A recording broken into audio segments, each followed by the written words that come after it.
Greetings, welcome to the channel. Thank you for clicking on the video.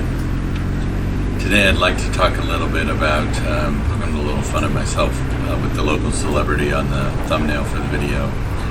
Not a local celebrity, but I am recognized, especially here in New England. I started the Big Blue Dog adventures of the Big Blue Motorbike Dog and friends in Colorado, in the Denver metropolitan area, with 3 million of my closest friends. So I wasn't necessarily recognized there, except by people who knew that the blue dog helmet was me.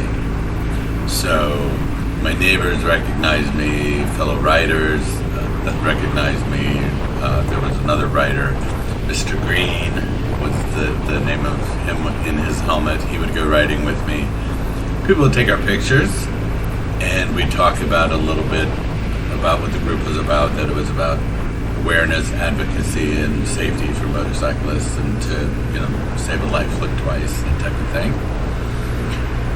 But here, it's a different story. There's one of my favorite things to retell is my elder brother was visiting from his home in Texas, and we had been riding around, and we were looking for a place to eat, and there was this bar back down this alleyway. Things were pretty busy, and he goes, well, let's see if they have food. And I said, yeah, I've never been there. So we opened the door, and we asked if they had food, and they said, no, we have beer, wine, and liquor. But then a gentleman at the bar, an older gentleman, motorcyclist, points at me and he goes, I know you. I've seen you riding around.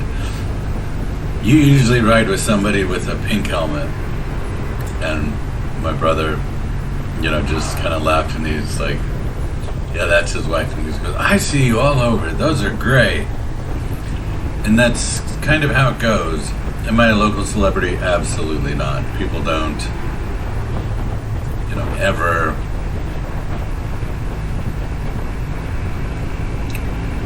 seek me out, talk to me. I don't think I've gained any local viewers, but I do get recognized quite a lot. People wave at me, pedestrians especially, kids in cars, other riders.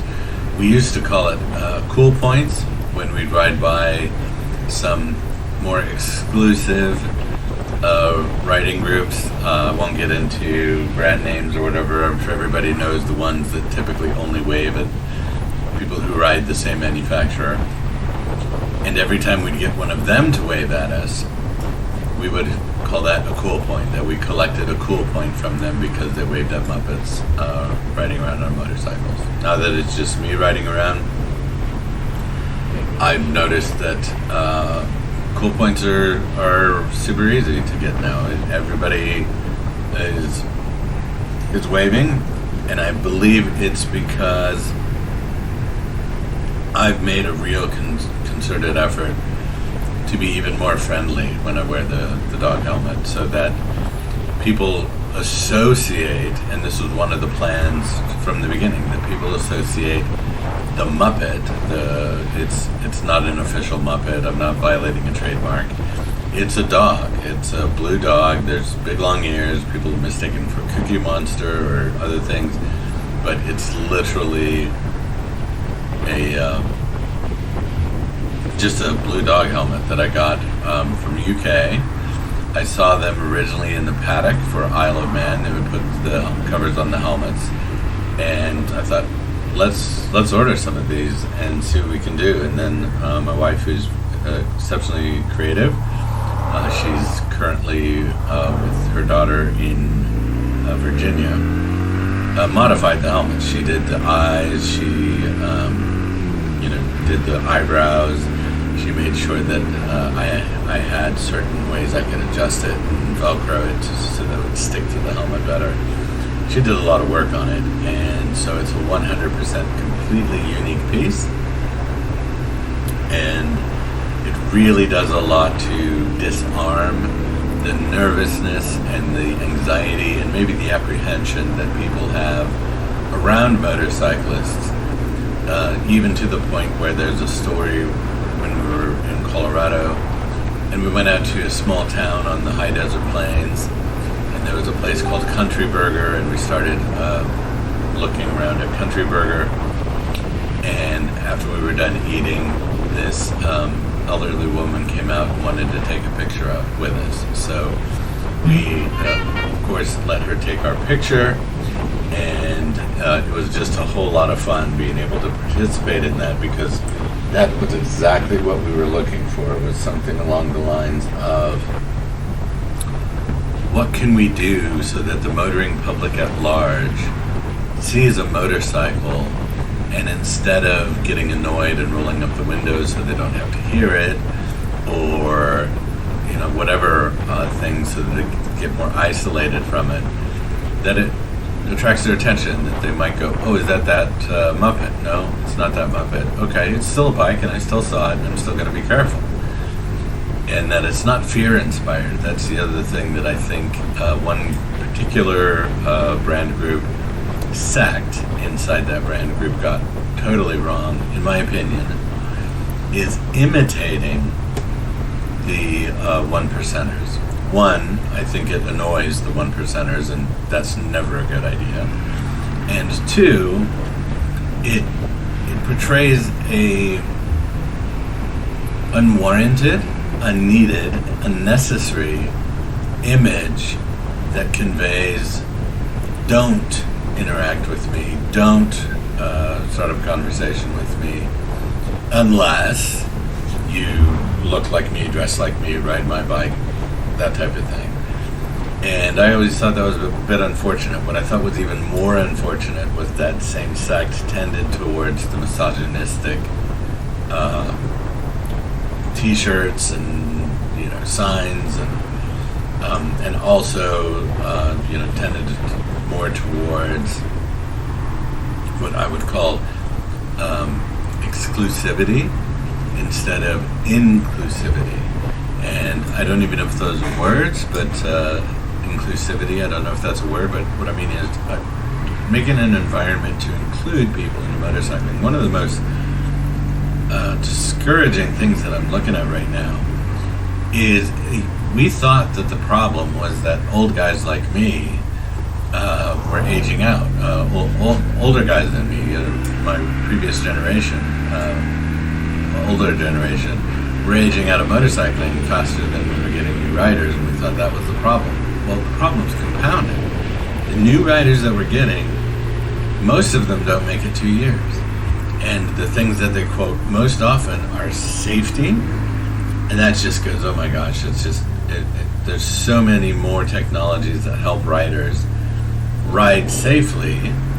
However, I kind of get it. The most popular vehicles in the United States, I think, are called the Cadillac Brontosaurus Rex, and the Chevy Gigantor, and the GMC People Killer truck. So these vehicles are massive. They're heavy. They're huge. They're hard to see small cars when you're on a jacked giant truck that is capable of carrying 2 tons in the back, and you need a little rope ladder to climb into, and people, younger people especially, may not feel safe. I'm in the country now, but I grew up riding in the city, and I got hit. It's pure and simple. I got hit in the city when I was 19 with loud pipes, and somebody rear-ended me where all the sound was going. So it is one of those things where that inspiration of being friendly and welcoming and getting people to stick with motorcycling has to come from attitude of including them, appreciating them, welcoming them, coaching them, mentoring them, and allowing for them to get to the point where they get past that initial fear, they get past that overwhelming statistic, 27 times more likely to die per mile than motorists in a car.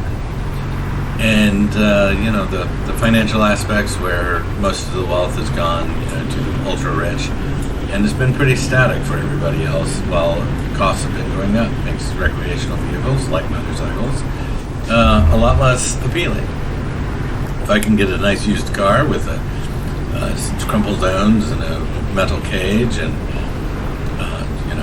lots of airbags and things like that for the same cost as a used motorcycle, and I can get groceries in it, take friends with me and things like that, I see how it plays into it. But I think the most important thing we can do as riders is be welcoming and friendly and including people in our favorite passion instead of motorcycling, instead of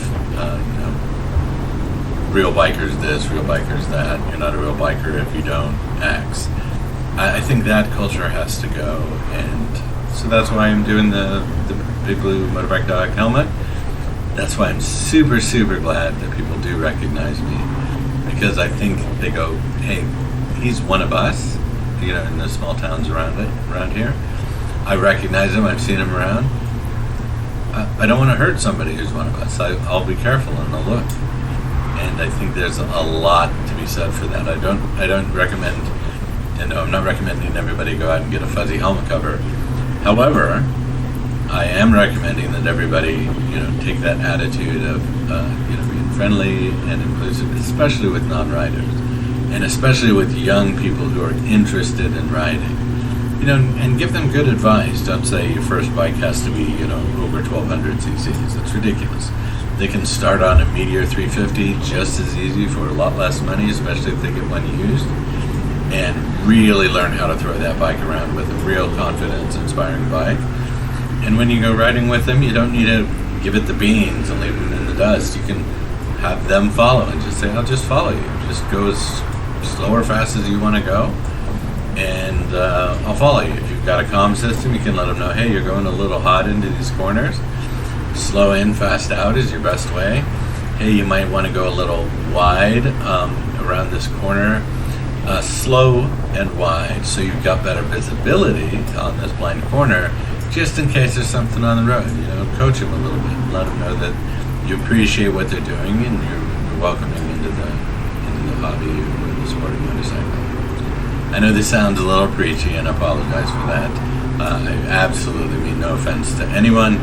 I appreciate all riders, and I thank you for being out there and drawing attention to all of us. Keep the shiny side up, the rubber side down, and as always, keep it wheel.